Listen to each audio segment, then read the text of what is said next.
Do you ever sometimes feel like you're not enough?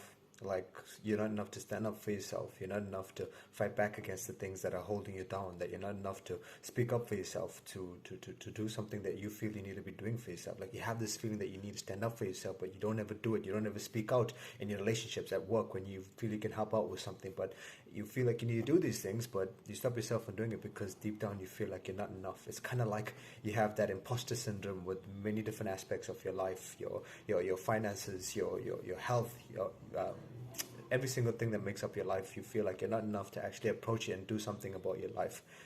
Do you ever sometimes get that feeling? I wonder. I don't know if it's something that we all feel at some point in our lives. Maybe we grow up not feeling enough. Maybe we've grown up in a supportive household and we don't really feel that way. Maybe we haven't, and we obviously feel that way at times. I don't know.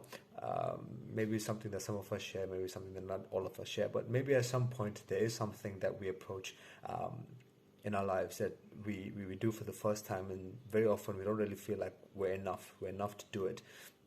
We don't feel like we're worthy of accomplishing these things for ourselves, and that can be very demeaning for ourselves because it can hold us back from actually expressing ourselves and being someone that can add value to things in life. It's not the best place for us to be mentally, because it kind of holds us back in complacency, and when we feel like we need to do something for ourselves, we don't ever do it because we give ourselves the reason that, well, any reason to hold ourselves back. It's a very discouraging place to be.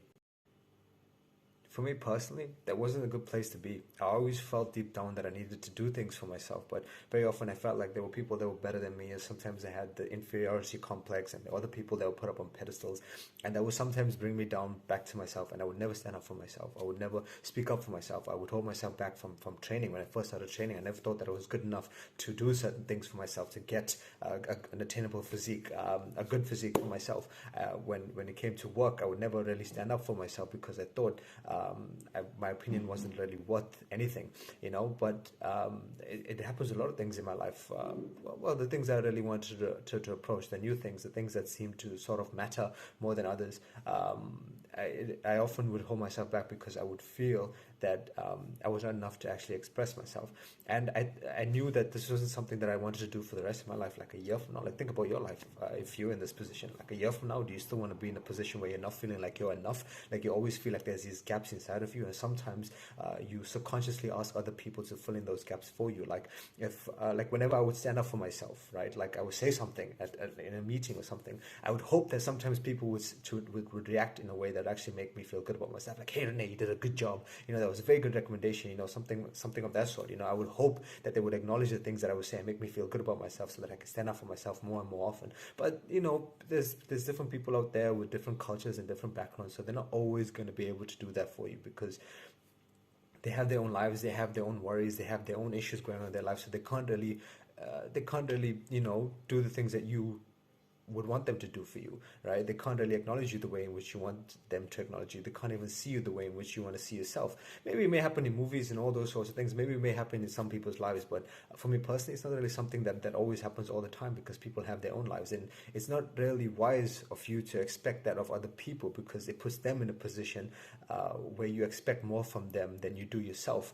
It's not the best place to be, because you're trying to control something that you can't control. So personally, I felt that wasn't a very reliable thing to do, because if you look at what philosophy teaches us, that there's some things that we can't control out there, and if you try to control it, it's going to make you lose control of the only thing that you can control, which is yourself.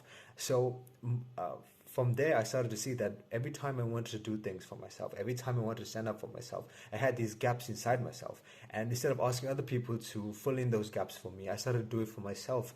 I started to figure out what was going on with me. It wasn't something that happened overnight, right? Like I would try my best in a certain situation, and then I would reflect at the end of the day and see for myself personally what was right and what was wrong. I would do whatever it took to sort of resolve these unresolved things in myself. I would focus on my issues, my insecurities, my weaknesses, my flaws.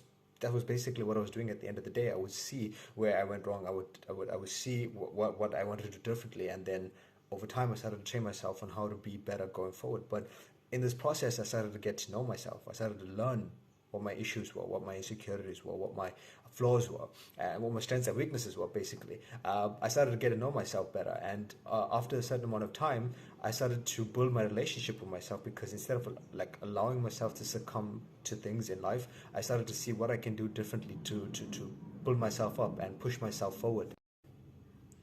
And that's the key thing, at least what I believe, is building a relationship with yourself. It's becoming your own best friend.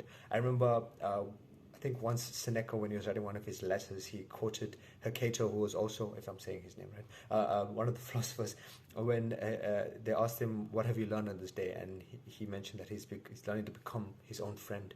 And that's what, like, one of the greatest pleasures in your life, like building a relationship with yourself. Like, sometimes when you would ask other people to make you feel better about yourself, and sometimes you'd have that one dedicated person that you could always go to make you feel better about yourself, but then something goes wrong on some random day and they're not always there to make you feel good about yourself. For me personally, it doesn't really make sense to always rely on the things that are outside your control, because I don't know if this is like with everyone, but people sometimes get so caught up in their own head that it's very difficult for them to consider what's outside it. It's not everyone, but it's a lot of people. It's sometimes most of them, and I don't really want to be one of those kind of people. So one of the things that I want to do is learn to take care of myself. So building that relationship with myself was the most important thing. Being that person who can save me from myself at times was the most important thing. And that's why I shared, because it helps you become self-sufficient, because you learn how to take care of yourself. You learn how to tend to yourself. You learn when things are going down the wrong path, and you can learn to lead yourself down a better path, right? So building a relationship with yourself is going to help you become self-sufficient, because it's going to help you know and believe that you're always enough. It doesn't mean that at times you're not going to have the imposter syndrome, especially when you start off something new for yourself. You're going to feel it at times. It's only natural to feel it at times, but you're going to be that person inside yourself that's going to like jump in when you're feeling that those sorts of feelings, before it's too late, before you cower, before you run away from what you have to face, before you have that fight, flight, freeze reaction. You're going to have that person inside of you that's going to jump in and say, hey, it's okay, we got this. That's going to calm you down, that's going to lead you forward, that's going to talk you through that moment. You're going to have that person, and that's something that you find when you build your relationship with yourself, because the same way you would build this relationship with someone else is the same way you could build this relationship with yourself, through trial and error, through learning and failing, failing and succeeding, those sorts of things. But over time you learn and you build this relationship with yourself, and then you learn to depend on yourself. You learn to know yourself. You'll build this amazing relationship with yourself where you become your own best friend. So I strongly believe that one of the biggest roles in becoming self-sufficient, or one of the things that plays the biggest roles in you becoming self-sufficient, is you befriending yourself, you building your relationship with yourself, because it's going to help you become dependent on yourself, and instead of the things that are outside your control. And like what I said vaguely earlier, you're not always going to be 100% free of insecurities, and you're not 100% always going to feel like you're not an imposter, those sorts of things. Sometimes you're going to feel that way. Sometimes life is going to find you a certain situation that's going to make you feel like an imposter, and make you feel like cowering, and make you feel like succumbing to the fear. But the most important thing is being able to have that person inside of you, being able to be that person inside of you to help you overcome this thing before it's too late, before the moment passes and you do something that makes you disappoint yourself. The most important thing is that you always have that person inside of you that's going to help you tend to life and face life's adversity, because life is uncertain. But knowing that you always have someone there with you to face life is going to help you feel less alone. It's going to help you face life in the way that you want to face, by controlling things that you can control, and that is enough. So build your relationship with yourself.